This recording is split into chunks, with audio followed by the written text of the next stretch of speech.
Today on Downtown Canadiens, a very special guest joins me to talk about a legendary Habs family.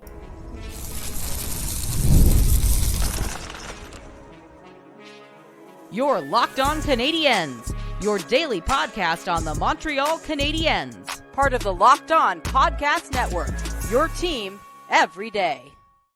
Hi there, everyone, and welcome to episode 1063 of Locked On Canadiens. As you know, we are free and available wherever you get your podcasts, as well as on YouTube. So please subscribe, tell your friends. We're part of the Locked On Podcast Network, where you get your team every single day. My name is Laura Sab, also known as the Active Stick, and today's episode is brought to you by Monopoly Go. We got to talk more about it because this fast-paced game lets you team up with friends for tournaments to unlock awesome prizes like unique stickers for trading, cool playing pieces, and hilarious emojis for taunting your friends. So download Monopoly Go now free on Google Play or the App Store. Today's episode, as you know, my co-host is off for the week. He is getting some much-needed rest. I have a very special guest joining me, Sam Jefferies, who has written the book Legacy on Ice, Blake Geoffrion, and the Fastest Game on Earth. He joins me to talk about his book in advance of a book signing that he's doing here in Montreal this week, this Thursday. So make sure you go check that out. We talked about the process of the book. It's obviously about the Geoffrion family and a lot more. Like, there's a lot of meat to this book. You know, the rise of the U.S. hockey program, the one that birthed Cole Caulfield, you know, Wisconsin Badgers and everything. So it was a really, really interesting chat, and I'm really grateful for his time. And without further ado, let's get into my chat with Sam. And here to talk about the book with me today is Sam Jefferies. And Sam, thank you so much for your time. Yeah, thanks for having me. This is great. I wanted to talk to you in advance of you coming to Montreal, actually, for a book signing. It's going to be at the Big Indigo downtown. Everybody in Montreal knows it. It'll be 5 to 8 p.m. on May 9th, which I believe is this Thursday. That's right. Coming up, yeah. And so, are you excited to come to Montreal? First of all, it would not be your first time. It's my second time. I've only been once, and I saw Habs Leafs Hockey Night in Canada a few years ago. Habs won. It was unbelievable, but it was in February, and it was 9 degrees Fahrenheit, and I have always wanted to come back not in February. So I'm thrilled to come back, and it's going to be incredible. Get a little more time to explore, and you know, I spent so much time in this book thinking about Montreal and writing about it that it'll be a really neat thing to be back on the ground again. And I do want to get back to that when we actually start talking about the content of the book, because I have so many questions about that. But I will tell you, the forecast this week is not 19 degrees Fahrenheit. It is 70 to 80 degrees in freedom units. Oh. It's looking good. So, you know, May in Montreal is actually a really great time to explore. And you'll be right up the street, essentially, from the Bell Center at Indigo. Yep. So I'm really hoping you get a great visit here. So let's dive right into the book. What made you decide to talk about Blake Geoffrion? I can understand the pull of the game of hockey and the state of hockey, but I think it was really interesting how it was Blake that really was the meat. It was the bones of the story, and then, you know, like it's fleshed out with like the state of the game and everything. So where did you get this idea? How did you meet him? What happened? Yeah, so I went to the University of Wisconsin, which is I come from a hockey family. My dad grew up in Minnesota, and I had a couple uncles play for Badger Bob Johnson back in the Bob Johnson, Herb Brooks rivalry in the 70s and you know, in the lead up to 1980s. So I had this connection to the game through that. And then I was on campus when Blake won his Hobie Baker and was, you know, followed the college game very closely, especially in those years.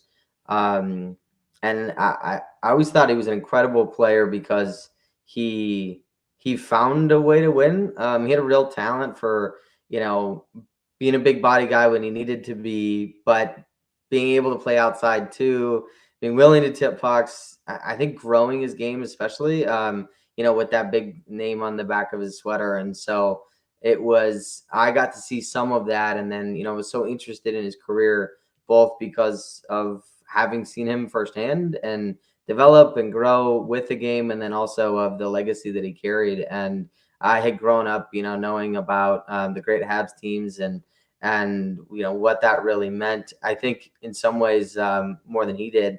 And so then when his career was cut short, he'd gone to Montreal, and for me that was there was such a poetry to that, right? Fourth Right. generation, not only fourth generation NHL, but then fourth generation Canadien, and like what an unbelievable, unwritable book.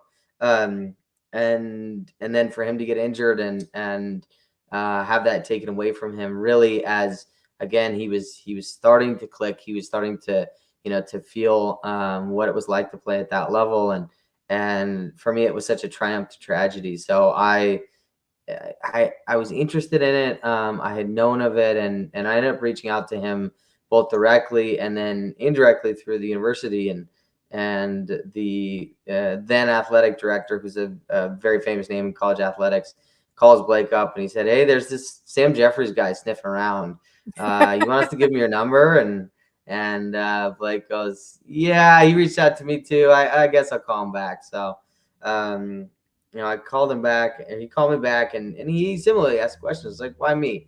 I mean, I never won a cup. I never won a national championship. I never played in the Olympics. Like, why me? And I started explaining to him that I thought, he had been at such extraordinary events in the history of hockey, whether it was the rise of the NTDP and really what that's become as a program, or the arrival of hockey in the South and kind of the expansion into non-traditional geographic areas, and then did it being about as traditional of a hockey guy as you can get, right? I mean, he's like Howie Moren's great grandson. Two of his relatives are in the the NHL top 100 all time list. So when I started to point out some of these things to him, I think he got interested because I was interested, and I found that there was so much to say, and it deserved the book that I think had the instinct to write originally. And one of the things that also comes across in the book is that, you and I sit here and we talk about them as legends, right? But to Yeah, him, sure. it was like Pappy, right? Like it was just his Oh yeah, grandpa. It was just his dad, So like totally. the different relationship that the hockey player himself had and the relationship that we not just have, but also impose on that family Yeah, is quite interesting. But I think, one of the things that comes across in the book is just how thoughtful he is. yeah, He's definitely somebody who, you don't really expect your hockey players to be as cerebral, to be as nuanced and stuff. And so, and he had to go through this horrific injury that, even yeah, till now, like I can't even think about it. I luckily missed it. I was watching that game, but I missed yeah, the actual injury. And I think, it just seems to me just like this idea of having to overcome that, and the fact that he, from the book, the impression I get is that he was very open with you, he was very honest with you, and he allowed you to talk to people in his life and meet people in his life. What kind of I guess what was his attitude at the beginning when you first started talking to him about material, about source material and all of that? sure. I think he was very forthcoming about his network. He said, anybody you want to talk to, I'll put you on the phone. And he's even now, even he's no longer in the game, but he's very respected around the league and in the college level, and the developmental level as well. And so he could really open any doors, right? He's like, oh, you want to talk to John Hines? I'm going to text him and you talk to John Hines. Like I would, you want to. I mean, John Buccigross wrote the forward for the book, and it was because he added me to a group chat, and he was like, "Hey, Bucci, you got to read this book and write about it." And I was wild because Bucci goes, "Great, so call me tomorrow," and I'm like, "Well, can you give me a time? Because at a certain point, you're going to be recording Sports Center, and I don't really want to call it then." So, but that he was really generous with that access, and Patrick Kane was his teammate in high school or roommate in high school, and that was easily set up. That was just like incredibly generous of him. This episode is brought to you by eBay Motors. Passion, drive, and patience. The formula for winning championships is also what keeps your ride or die alive. eBay Motors has everything you need to maintain your vehicle and level it up to peak performance. Superchargers, roof racks, exhaust kits, LED headlights, and more. Whether you're into speed, power, or style, eBay Motors has got you covered. With over 122 million parts for your number one ride or die, you'll always find exactly what you're looking for. And with eBay Guaranteed Fit, your part is guaranteed to fit your ride every time or your money back. Because with eBay Motors, you're burning rubber and not cash. With all the parts you need at the prices you want, it is easy to make your car the MVP and bring home huge wins. Keep your ride or die alive at ebaymotors.com. Eligible items only, exclusions apply. eBay Guaranteed Fit only available to U.S. customers. I think Blake took quite a while to warm up to me. It was, I remember especially, I think, talking to his now wife, who was his fiance when he got injured. They're married now, have a couple kids, and then it felt like it really followed that, where I'd spoken to her, and she was so shared some really like raw details, especially in around that injury, and then for him, it felt like my talking to her was an element of trust, and then the floodgates opened, and now, man, we'll do a couple of interviews together. We've done a couple of book signings, and now he's telling news stories. And I'm like, buddy, we talked for 4 years. Where was this when we were having these conversations? But he really is. He's a very thoughtful guy, and I think has a real understanding for the game of hockey that's framed in part by the fact that it was taken away from him. And look, when you're an elite athlete and it's all you do, that your only friends are your teammates, and your coaches and the parents and whatever. And there was just a moment when he was talking about basically having taken his first vacation ever at 23, and every vacation, every between Christmas and New Year's, there's tournaments and travel teams and then international play and going abroad and things like that. And it just really struck me like that it's impressive to have somebody who did nothing but play hockey for forever, who now can speak thoughtfully in a way that about what happened off the ice as much as about what happened on.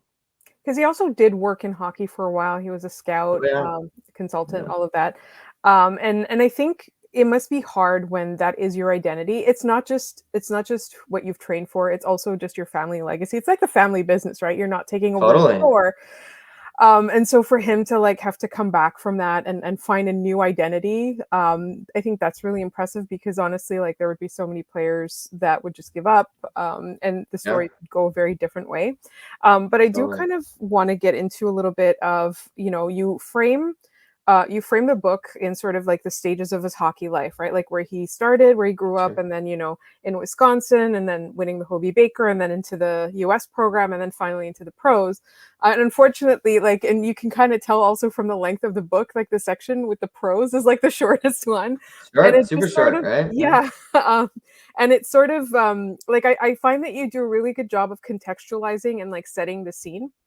But I wanted to know a little bit about the process, because you talk in so much detail, not just about, that game where he got injured and that was happening here in Montreal and you weren't there, right? Or, in those locker rooms, like, when they won the medal, for example. So like, how did you get a clear picture of the atmosphere and things like that? Like, I want to know what your research process was like. Sure. I mean, well, I'll say I talked to everybody and their mother. I talked to trainers, and I talked to surgeons and coaches and assistant coaches and opponents. And a lot of that was really framed by, there's a guy named Glenn Stout who is the longtime editor for a series called Best American Sports Writing, which is, really like a truly crowning achievement in sports writing to be named in this collection. Comes out every year, and then there's one for the century, for the 21st century as well. And he said, you really owe a multi-perspective lens to your reader in situations that are really important to the story you're trying to tell. And it needs to be from the player, from the opponent, from the coach, from the fans, and from the media. And you have to have all 5 of those angles, if you think about it, like, the way you would shoot a TV show or something, in order to really understand what was happening. Because if it's just Blake's story, it ends when he gets hurt and he blacks out and he doesn't know what else going on around him, right? It's also when it's in the title, it's the fastest game on earth. Like, you don't always know what's happening around you on the ice, and where bodies are and where you are in the cadence of the game. Now the coach knows that a little better, but the media would see it differently, and they're questioning they're questioning lines, and they're thinking about things historically and not just contemporarily, and then fans are thinking about it because they care about the sweater they're wearing more than the players often, right? They want to win. Right. And so I talked to each of those people, each of those categories in so many different places, whether it was playing at the U18s and that gold medal win, or the game he gets injured at the Bell Center, or even conversations that I tried to recreate between Danny Geoffrion, Blake's father, and Boom Boom when Boom Boom was coaching Danny in 79. So really just trying to get multiple angles, and some of that was fun. Some of it was excruciating. I mean, I'd like watching tape over and over and over again, trying to remember who's number 9, and it doesn't matter to the game, it just matters to the book, right? So it's like really trying to see, okay, this shift mattered so much for him because of the goal he didn't get, and that's not reflected in any gamers or stat sheets or anything like that. So and then I did try and fit this into my normal life. So it's John Hines, who's coached the Wild now and was assistant coach at the NTDP when Blake was there. He called me when I'm making dinner for my kids, and so I'm trying to cut up chicken nuggets and talk to John Hines, and it's just like a mess, just like a total mess. I had a similar but I did it. experience with Jay Baruchel once. He called me, and he's like a super famous actor, and I only need a few quotes for an article, but I was so busy and I just dropped everything, and I was like literally sitting there, and I think like the chicken was just like burning.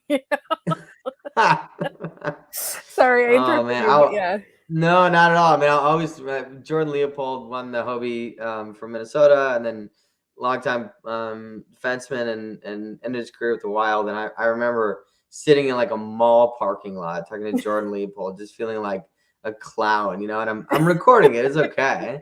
But it just was like, what am I doing here? Like this feels so unprofessional for a guy who's taking his time, but they don't care. They're nice, and usually most of them are really nice. So so then and I would record my conversations, and oftentimes I'd listen to them while I was driving and think about, okay, here's who I spoke to Danny. And I heard his great stories. I spoke to this trainer who was there at a critical injury point or something like that, and I would listen back to him, and then I'd sit down that night and write. I'd really think about, okay, here's what 700 words looks like, and go. I have so much admiration because you are a freelance writer, so I would imagine there's a lot of chasing up and pitching and things like that you have to do over time. But I think like just sitting down to write a book, and it's not a fiction book, right? Like everything you write has to be rooted in historical fact and checked and double checked. So it does not surprise me that it took you 4 years, but it also does surprise me because it would have taken me like 10. This episode is also brought to you by Monopoly Go. This amazing, amazing game is taking the world by storm. In Monopoly Go, you can team up with friends for time tournaments where you work together to build up each other's boards. The more you win together, the more awesome prizes you unlock. And there are so many awesome prizes to get, such as unique stickers you can trade with friends to complete albums for big prizes. There are cool new playing pieces to travel aboards with, hilarious emojis for taunting your friends when you smash their buildings or heist their vaults. Honestly, I think that one is my favorite part. I love taunting my friends. Plus, Monopoly Go feels new and exciting every day with constantly changing tournaments and challenges. A ton include their own unique mini games like digging for treasure or a robot pachinko machine. And there's always new timed events that help you win big, like massive multipliers for everything you win or rent frenzies. There's always something fun to discover in Monopoly Go, so get off the bench and go download it now, free on Google Play or the App Store. But I wanted, before we turn our attention to kind of, I did want to talk about the USNTDP, Wisconsin, but I do want to know a little bit about what's the reception been to the book like? We've got a couple of signings. Yeah.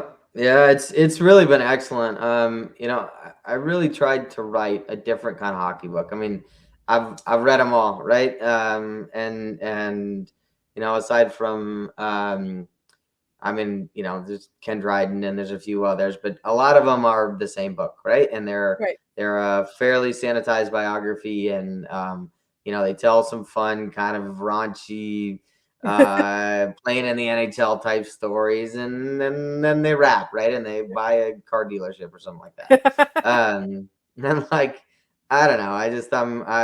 There's just that doesn't speak to me in the way that I know the game speaks to me. And I truly think even having watched a lot of hockey and even, state of the NHL today or whatever, there's such a romance to it. And these guys play for each other.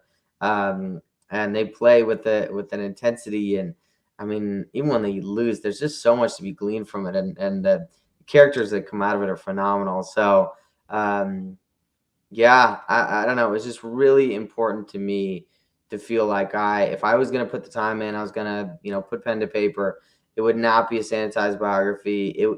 It would take somebody who was interesting that didn't have necessarily a household name, and I feel like it has been extremely well received. People have seen it for what is a different kind of book that tells it in a different way, that really touches on so many points about whether it's the South and Nashville, or whether it's Michigan, Minnesota, Massachusetts, and the 3 M's, and kind of that enduring battle, and on the American hockey scene, or whether it's Quebec or what have you. Like I think there's something in it that teases, that romance that so many of us feel, and yet doesn't often get reflected in the pages.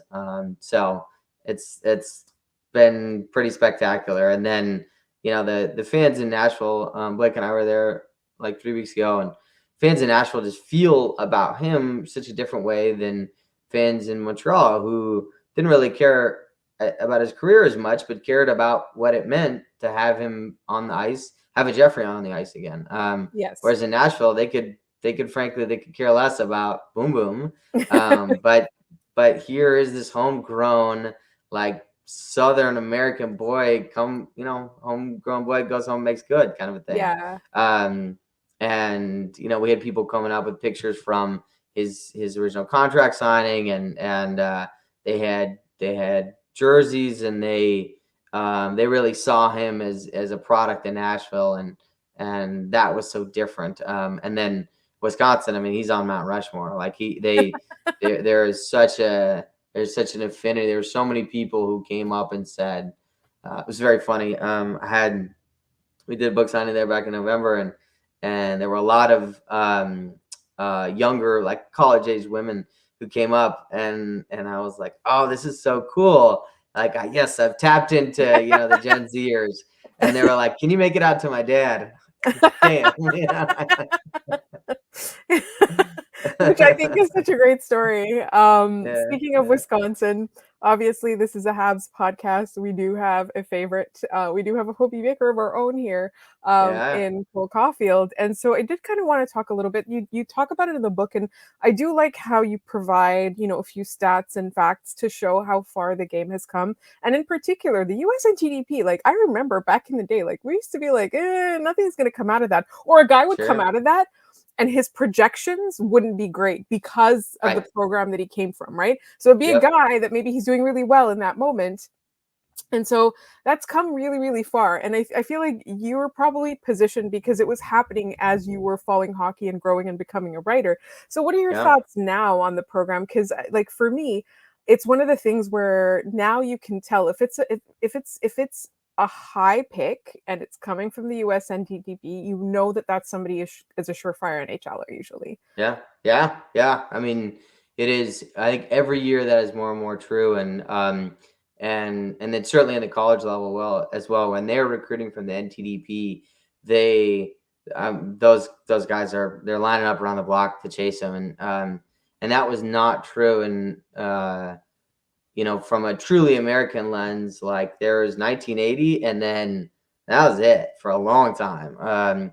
And USA hockey on the international stage was fairly negligible, and it was the Russians and the Canadians, and that was it. And Right.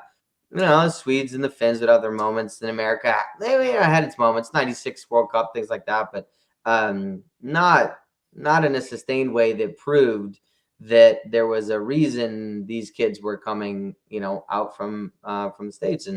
And the the NTDP, when it was conceived, was so heavily criticized because they thought too much money, too much attention, too few kids. Right? You're putting all your eggs in one basket, and housing them together is a mistake, and you need to spread this apart, and then also you're gonna bleed the other leagues that depend on this level of talent, whether it's high school hockey, especially in the Northeast or in the Midwest, or even concerns about what that might mean for the college programs and things like that. And these are sacred cows, right? Like we all have, and just like major juniors are in Canada, the affinity for those teams is so so sincere and runs so deep, and so it was very intensely criticized early on, and I think really tenuous. And I got to tell some fun stories in the book about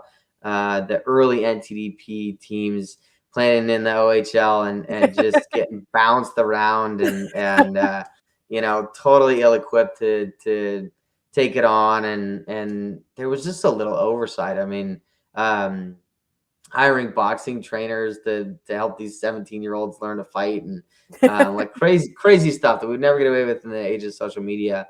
But they proved, I think, so much that enduring skills development, not just a packed schedule, but really focused on skills development, and then attaching it to physicality as far as weight training and nutrition, and really like a wraparound program, competing at a very high level, and then with a real focus on proof of concept, and winning medals to show both the powers that be internally, and then also international competitors that this was a new way to do business, and it could work for players who were going to be future superstars of all sizes. And you could take a Patrick Kane or a Cole Caulfield, and you could take an Eric Johnson, and focus on skills development, and bring them through in a way that was very different from like a junior system. So and I mean, here we are, like obviously won the World Juniors this year, but that was so tenuous, and it really took the teams that Blake played on, both that won gold medals, and then lost, including that I get in a great shootout in 07 in the World Juniors. That was But something else. that was so fun. That was so fun to research. I could rewatch that game a million times, but it really took that proving it in the early, in like mid 2000s, to be able to say it's worth that continued investment, and for the regional guys to say we'll let you continue to steal the best we have to give, because when they come home for college or they go to the pros, they are ready to win. Yeah. And that's it. And that's reflected also in just the number of US players that get drafted in the higher rounds now. Um, Crazy. And it's honestly like it's something that's really beautiful to see because that also challenges like for me, like I'm obviously a Canadian hockey fan. It challenges Canada, Russia, Oh yeah. Sweden, like it really having that player in the mix, all it ever does is make the entire game better. So I did want to talk a little bit about what was the toughest moment for you writing this book? Like where was there a moment where you were like, I don't really want to do this anymore, but I'm so Hmm. far through it that I have to carry it over. Yeah, yeah. I mean, I'll say so COVID hit and I had already decided that I was going to buckle down and I was going to write it. And I had off and on, but I'd research for a month, I'd write for a month, and I can't take a month off. And I was like, all right, enough of that. I gotta do this thing if I'm going to do it. And I really sat down and I spent about 10 months, basically from 8 to 11 every night, just, writing my tail off. And I said I wanted to finish it by New Year's Eve, 2020, and I finished on December 30th, 2020, and typed in my the end and fade to black, and that was it. And then I split up all the whiskey with myself and woke up on my basement floor the next morning. So it was unbelievable, and I was like, great, I'm gonna mail it in and somebody's gonna mail it back to me. And it's gonna look beautiful, and then people will line up around the block to read it. And I ended up. I spent the next year working with a couple different editors, and it got rewritten 8 times. And it was it's not painful for me to cut, but it is brutal for me to over and over and over again revisit the same material. And then in a lot of places, yeah, I ended up cutting about a third of the book and then building it back in. And I just didn't want to do it anymore. I just like, if I have to think about the '06 U18s one more time, like, I was just gonna go lay down in traffic. Like, it's just like it's horrible. And but whatever, I got through it. And when I played sports, I was always told I was a coachable player, and I think I'm the same as a writer. So that worked. It really did. It really took a good book, and I thought it made it great. But I'll say the other really painful part is that I did have to leave out stories of guys who aren't with us anymore. And one in particular, a guy named Rob Andringa, who was just an incredible interview. He was co-captain of the Wisconsin 1990 national championship winning team, and he ended up passing away of cancer during the writing process. And his family is very close to the Wisconsin program, and he was a stick boy. Back in the famous like run and gun 1980s brawling days, and he's on the bench, and these full grown men are fighting around him, and then he goes on to become captain of the team himself, and he wins the national championship, and it's an incredible story. And he was so nice to me, and he would just talk forever, and he had funny stories, and he passed before he could see it. So Cole Caulfield was really involved in raising money for cancer research, and as was the whole kind of people who associate with that program. And I know I did email when the book was published. I sent his widow the parts that had been cut, and I said, I hope you're able to share these with your children. And but that was very painful. It was hard to see that go, for sure. It is a heartbreaking moment, and I think also for people who maybe might not be writers by profession, don't understand like how many times things get reviewed and just how much back and forth there is with your editor. But I do think that there is such a value in keeping all of that material, like all Yeah. the Oh information yeah. stuff, anything that doesn't make it, because sometimes you can go back on it and just not even get other ideas, just kind of remember why you fell in love with the idea of writing, or Totally. fell in love with so I think that's like it's really important to just try and honor everything, because you also reference a couple of other stories in the book, and they're written by other authors. But let's say the story of Rick Rippon, and uh, there were so many others where you're like, there are all these players that need to have their stories told because they're not around anymore to tell them, right? And I think Yep. like the incredible thing with Blake is that he is around to tell the story, and it ends on a positive note despite the fact that it was such a brutal end. And I Yeah. think that, to me, like it's something you do really well with this book, is that you provide a lot of, like, there's some like brutal stuff in there, and then there's a lot of hope, and there's a lot of fun about the future of the game. And we are running out of time. Like, I could ask you Yeah. so many questions, but you do touch a little bit in the end. I think it's in the epilogue where you talk about the state of the game today, and the speed and the safety and all of that. And I want to just ask you, and like, there's no right or wrong answer to this, obviously, but where do you see the game going in the next 5 to 10 years? Yeah. With that kid Rempe on the New York Rangers and like the return of the goon. I don't know. Oh, I truly don't know, because um I think about it a lot in terms of baseball, where baseball has gone through this Moneyball revolution, and it's had such an effect on the field product. Where we see a rise in what they call absolute outcomes, right? Strikeouts, home runs, and you can see some of that start to occur in hockey as well, where the analytics work is so good. And I personally think the hard cap is a beautiful thing. Like it prevents the NFL problem from like a single player, earning all the money and dragging down a franchise over 10 years. It just makes that cap creativity so much more necessary, which makes you think about players in a different way, especially third and fourth liners, and and value for money.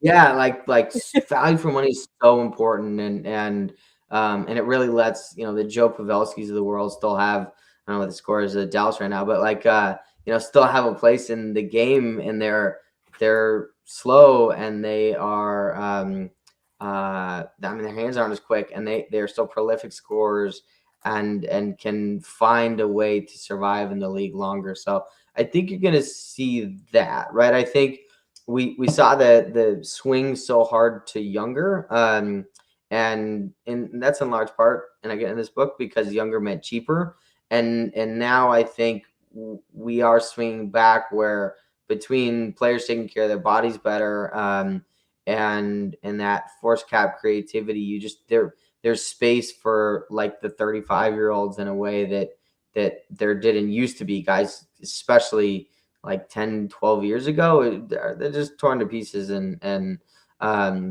So, but yeah, I don't know. I don't have a true crystal ball prediction. I mean, hockey's fascinating. It's so fast. And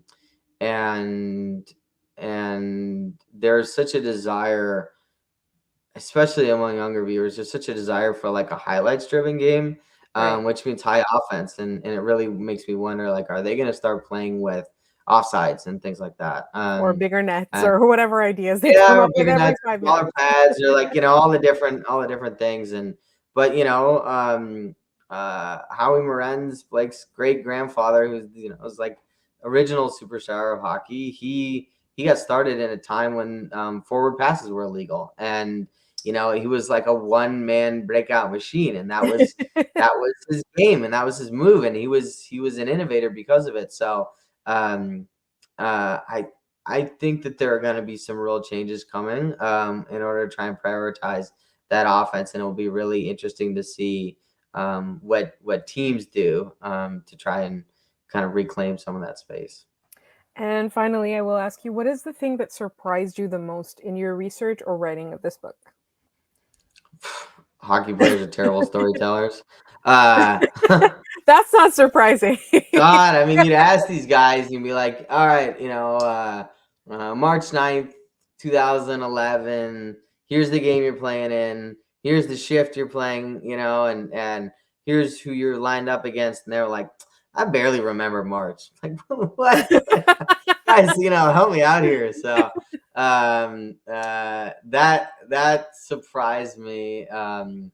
But then I got a great piece of writing advice, and someone said, they said, there's a fellow writer, not a hockey guy, but he goes, the old rule is to go back and ask the women. And because guys will be like, I think I played in Canada in 1982, and you ask their girlfriend or their mother or their sister, and they'd be like, so here was, the room was laid out left to right, and the guy in the far right was wearing a red tie and everything else.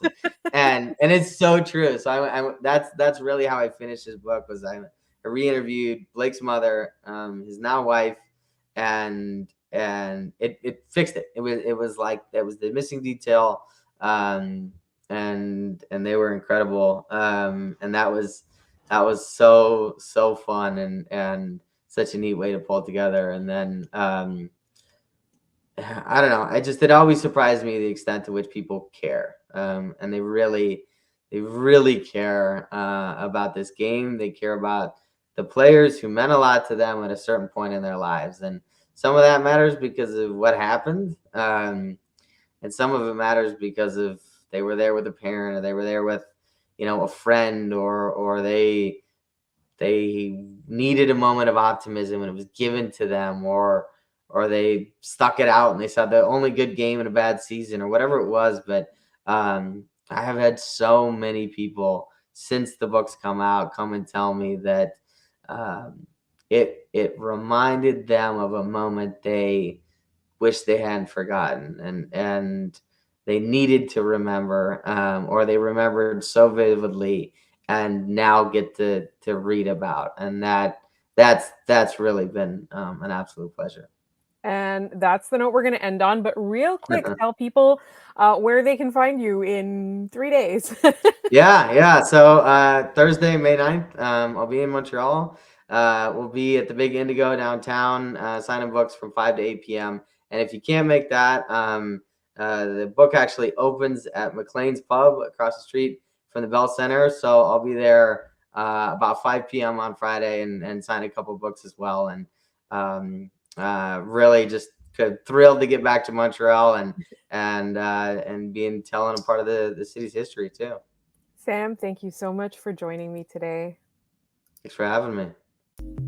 And that's it for my conversation with Sam. I want to thank him for his time. And as for us, you can find us wherever you get your podcasts, as well as on YouTube. Don't forget to subscribe and tell your friends. We've got plenty of content coming up, including reactions to the draft lottery on Tuesday. We're going to have prospect guests to talk about everything. And don't forget to subscribe, tune in. You'll find us on social media at LO_Canadiens. You'll find me at The Active Stick. You'll find Scott at Scott Matla. He'll be back after a week of rest, and I will see you tomorrow.